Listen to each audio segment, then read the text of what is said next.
Bien, bonjour à tous. Je vous souhaite la bienvenue sur cette 5e session de notre congrès virtuel. Aujourd'hui, ce sont tout de suite, là, je vous présente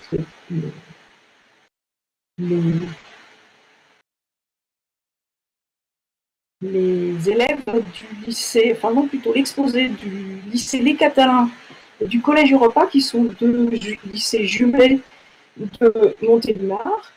Le chercheur de ces ateliers, c'est Sylvain Gravier. Le professeur responsable, c'est Jérôme Carbini. Et c'est Mathieu Dessolin qui va nous présenter le sujet, nous exposer le travail de ces ateliers à la place de tous ses autres camarades, je suppose. Et le sujet d'exposé, c'est le jeu des permutations. Mathieu, c'est à toi. Bonjour à toutes et à tous. Alors aujourd'hui, je vais vous présenter le sujet des permutations.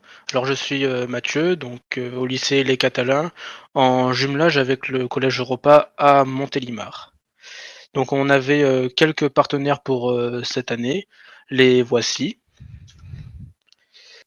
Et donc pour le jeu des permutations, donc au lycée Les Catalans, avec moi il y avait Alonso, Chloé, Clément, Lisa, Margot. Et au collège Europa, Grisha, Inès et Tony. Notre chercheur, c'était Sylvain Gravier, et les enseignants encadrants étaient Monsieur Carbini et Monsieur Lebeau. Alors, le jeu des permutations, qu'est-ce que c'est? C'est un jeu où on prend une permutation dans l'ensemble 1, 2, 3, 4 jusqu'à n. Et donc, par exemple, ici, une des permutations, donc 1, 2, 3, 4, 5, on prend une des permutations, nous avons 4, 2, 1, 3, 5. Et on prend le premier nombre. Ici, un 4. Ce qu'on fait, c'est que du coup, on va prendre les 4 premiers nombres de cette suite et on va les inverser.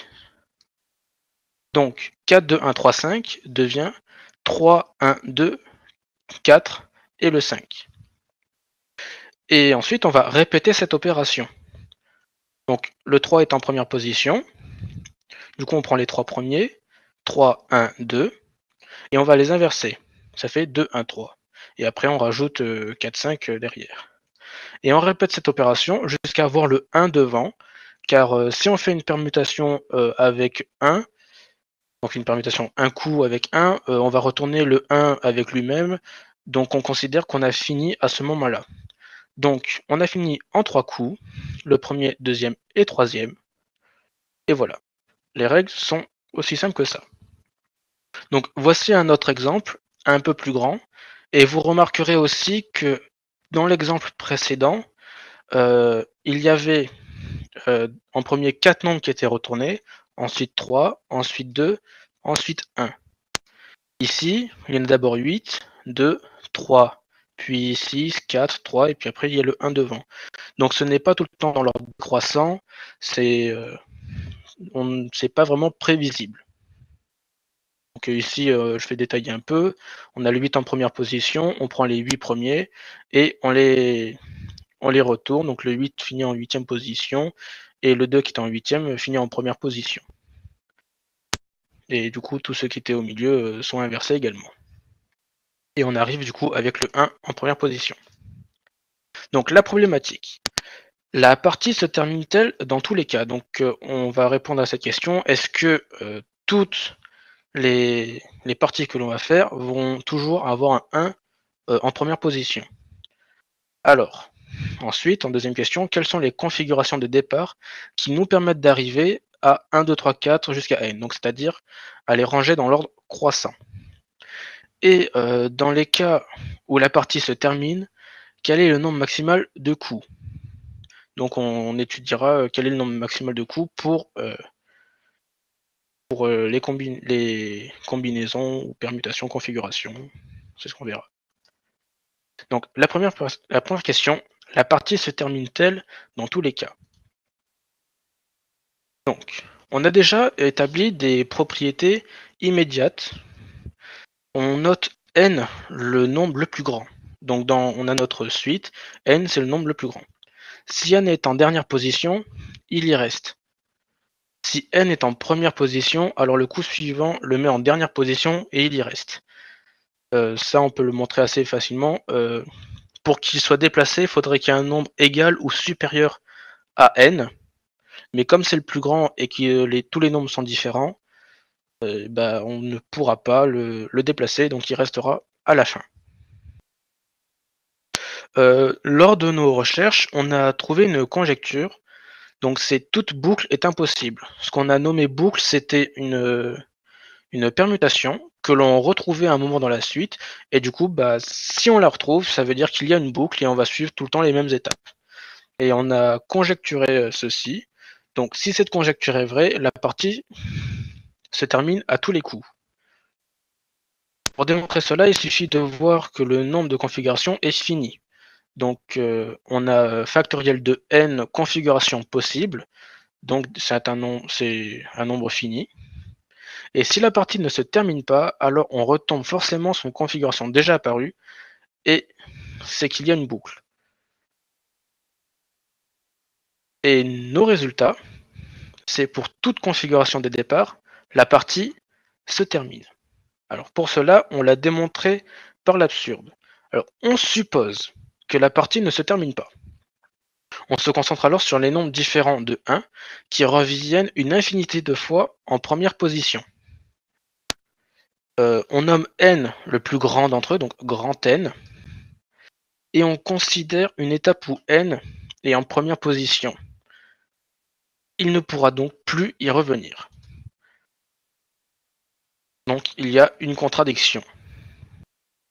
Pour cela, donc, on le démontre, on a plusieurs suites, une infinité de fois, une infinité d'étapes, pardon, et on a au plus n nombres différents. Petit m, je vous rappelle, c'est le plus grand nombre de la suite. Donc il y a au plus n nombres différents. Et grand N est le plus grand d'entre eux, donc le plus grand des nombres qui apparaissent en première position. Donc ici, on admet qu'on a n en première position. Du coup, on va prendre les grands N nombres en premier et on va les permuter. Du coup, on a le n qui va être dans la suite. Et ici, le nombre qui sera ici sera plus petit que n, puisque n est le plus grand. Donc, il va prendre au plus grand N moins un nombre et va les permuter. Donc, ça veut dire que grand N et ce qu'il y a après gardent leur position. Donc, s'ils gardent leur position, ça veut dire que N, on a dit qu'il apparaissait du coup une infinité de fois en première position. Mais s'il ne peut plus retourner, s'il garde sa position qui n'est pas à la première, il y a donc une contradiction, et ce qui nous démontre que toute configuration est possible. Ensuite, pour la deuxième question, quelles sont les configurations de départ qui nous permettent d'arriver à 1, 2, 3, 4 jusqu'à n, donc dans l'ordre croissant? Pour cela, on a établi un petit vocabulaire, on s'est basé sur les fonctions. Donc image, c'est la configuration suivante, antécédent, la configuration précédente. Donc on a établi l'arbre des antécédents pour n égale 3. Donc c'est notre méthode qui va nous permettre de trouver toutes les suites qui nous permettent d'arriver à la position d'ordre croissant. Donc, on voit que ici, pour n égale 3, on a listé toutes les configurations possibles, qui est 1, 2, 3, 1, 3, 2, 2, 1, 3, 2, 3, 1, 3, 1, 2, 3, 2, 1. Et du coup, on peut voir qu'elles y sont toutes, il y a les 6. Et on voit que chacune d'entre elles a, par exemple pour 3, 1, 2, elle a pour image 2, 1, 3, qui elle a pour image 1, 2, 3. Du coup, c'est 2, 1, 3 est l'antécédent de 1, 2, 3, et 3, 1, 2 est l'antécédent de 2, 1, 3. Et ici, 1, 2, 3 a un autre antécédent qui est 3, 2, 1, qui lui a un antécédent qui est 2, 3, 1. Et on remarque que 1, 3, 2 n'a pas d'antécédent. Donc là, on a déjà pu trouver les configurations qui permettent d'arriver à 1, 2, 3. Donc là, on a l'arbre des antécédents de 1, 2, 3, 4. Il n'y a que celle qui nous permet d'arriver à 1, 2, 3, 4. Celle qui nous permet d'arriver dans les autres configurations, mais avec le 1 devant, ne figure pas ici. Donc pour procéder à l'arbre, ce qu'on fait, c'est que sans compter le 1, on regarde quel nombre est à sa bonne position. Ce qu'on appelle bonne position, c'est par exemple le 2, ici, et en deuxième position.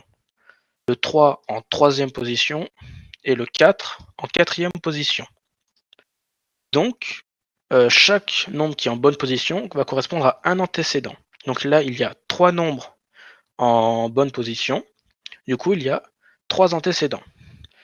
Donc on a 4, 3, 2, 1, 2, 1, 3, 4 et 3, 2, 1, 4.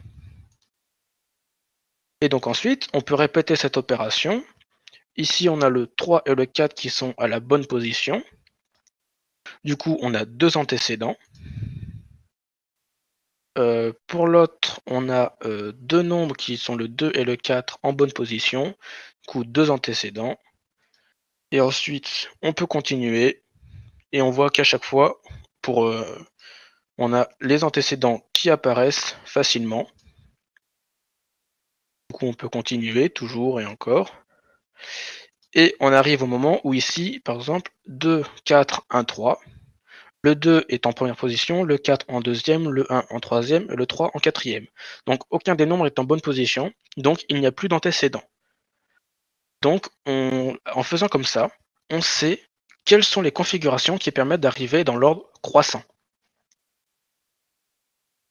Et ensuite, la dernière question, dans le cas où la partie se termine, quel est le nombre maximal? Alors, dans le cas où la partie se termine, c'était pour mettre un peu d'intrigue. On a démontré à la première question que ça se termine tout le temps. Donc, ce que j'ai fait, c'est que j'ai écrit un programme en Python qui, je lui donne un n et va tester toutes les suites de 1 à n avec toutes les configurations possibles et, me dire quelle va être celle qui a le plus grand nombre de coups. Donc, par exemple, pour le n égale 3, la suite qui a le plus grand nombre de coups est 3, 1, 2.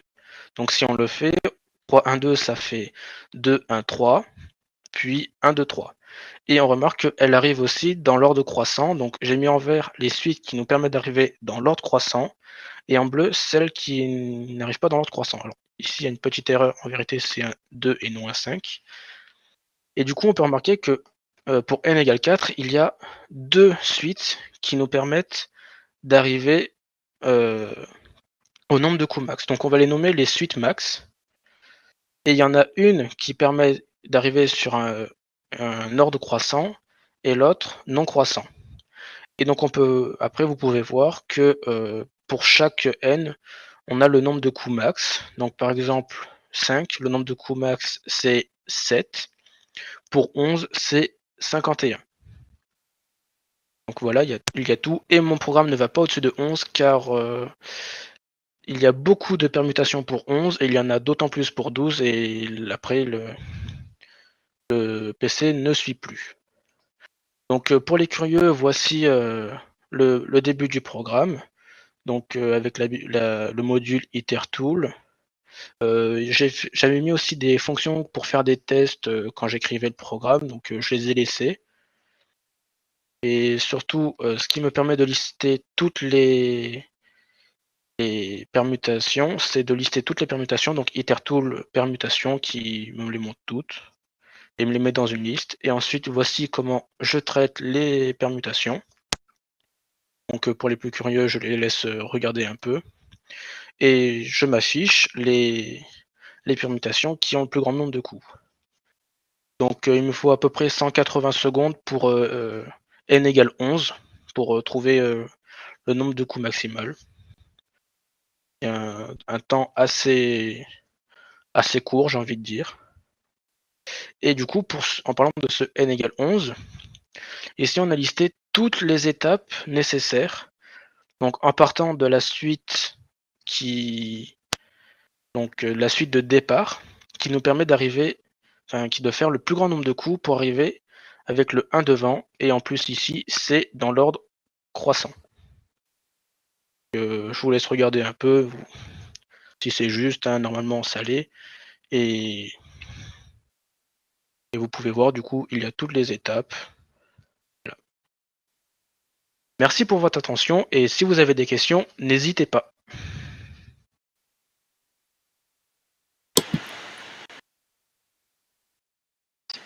Bien, merci Mathieu, c'était un très bel exposé, je pense que c'était très très clair. Et il y a un certain nombre de questions qui effectivement te sont posées.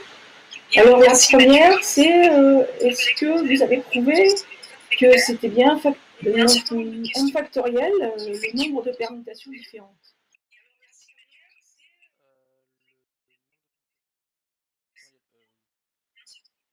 Oui, car on l'a pas prouvé à proprement dit, mais c'est simplement que c'est le factoriel qui justement nous permet de lister en gros, alors comment expliquer, le factoriel va nous permettre de savoir le nombre de combinaisons possibles pour une quantité de nombres, par exemple ici. Oui. Ok. Et pour reprendre l'exemple d'un mélange de cartes, un jeu de 52 cartes, il y a 52 factoriel de 52 mélanges possibles. D'accord. Donc ok. là, c'est pareil pour les nombres de combinaisons. Ok, alors une autre question, c'est est-ce qu'un nombre peut se trouver plusieurs fois en première position?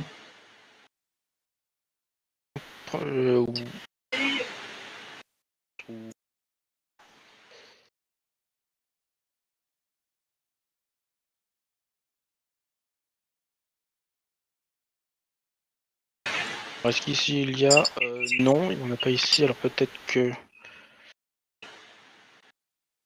dans la 63, il y a 52 étapes, par exemple, pour arriver au nombre de coups à la position finale, et on était à n égale 11, sachant que tous les nombres sont différents.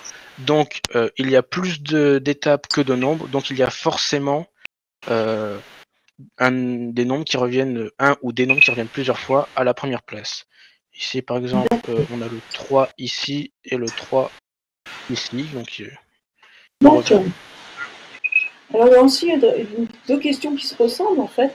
C'est est-ce que vous avez trouvé une formule qui permet de dire en fonction du nombre de grands thèmes de donner une formule qui donne le nombre maximal de coups? Alors, justement, j'ai réfléchi à ça, donc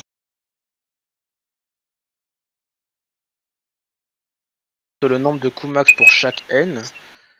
J'ai essayé de trouver une formule qui permettait de trouver, j'ai essayé de trouver une relation entre les nombres, mais je n'ai rien trouvé. Donc il faut que je me penche un peu plus là-dessus. Bon.